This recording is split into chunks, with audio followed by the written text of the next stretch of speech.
So we are in week 4 of this discussion board, and this will be an interesting video recording for me because I'm usually one of those personality types that will write out things before portraying what is going to be said. So having an impromptu is a little different for me. So we'll see how this goes. So the question is, it is in relation to the impression formation, which we can find on page 69 in our text. And that is, it kind of gives a brief explanation of different types of theories and different types of interactions that you can have based off of someone's first impression. They say first impressions are everything. So I can understand, the concepts that are in the chapter that we've read in relation to how it correlates with the impression formation. So for example, in the text on page 69 of our text, and DeVito 2012, it states that the impression management can also be referred to as a self-presentation or an identity management, meaning it refers to the processes you go through to communicate the impression you want other people to have of you.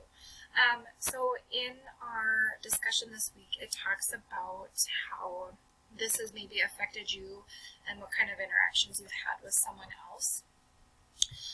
So I guess the best example I can say in my experience and what I know is when I started working at the hospital a couple of years ago, because I'm currently in a clinic setting.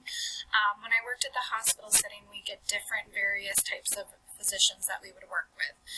We would get surgeons, we would get medical doctors, we would get the hospitalists that would be there 24/7.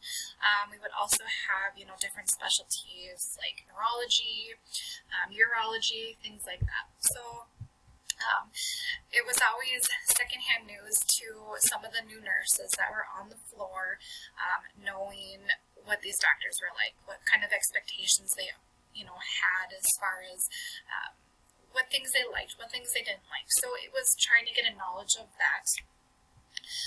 And so that was kind of our first impression of these doctors was, this is what they liked, this is what they didn't like, but, we never really had an interaction with them. So I kind of relate that as an example. The doctor that I had worked with was a surgeon, and it was known that he had an abrasive type personality. And this is what people were saying about him. Now, I personally didn't meet him at the time until after we started working together. So I found him to be a very, thorough physician. He, it was his license on the line. He really took into consideration the patient's health and the patient's status at that point. So it wasn't about having that quote-unquote bedside manner that you seem to hear about or see.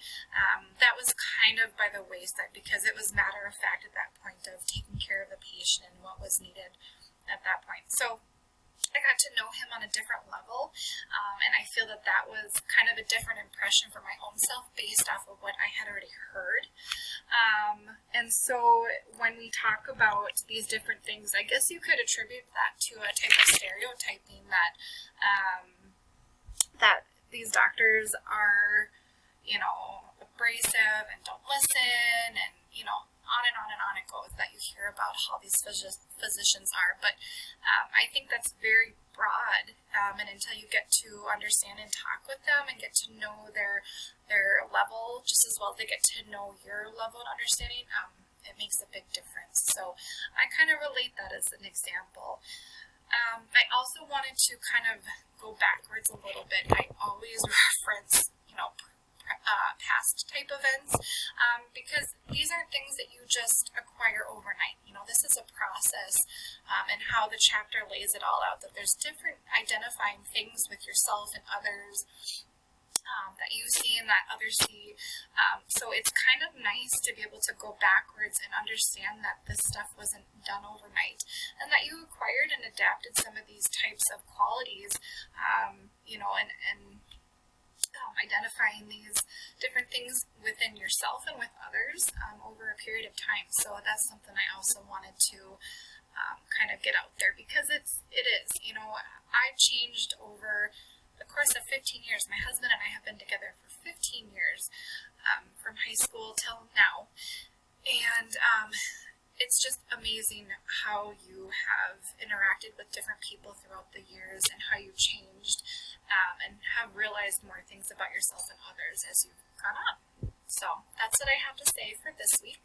I hope you guys have a great rest of the day. Thanks.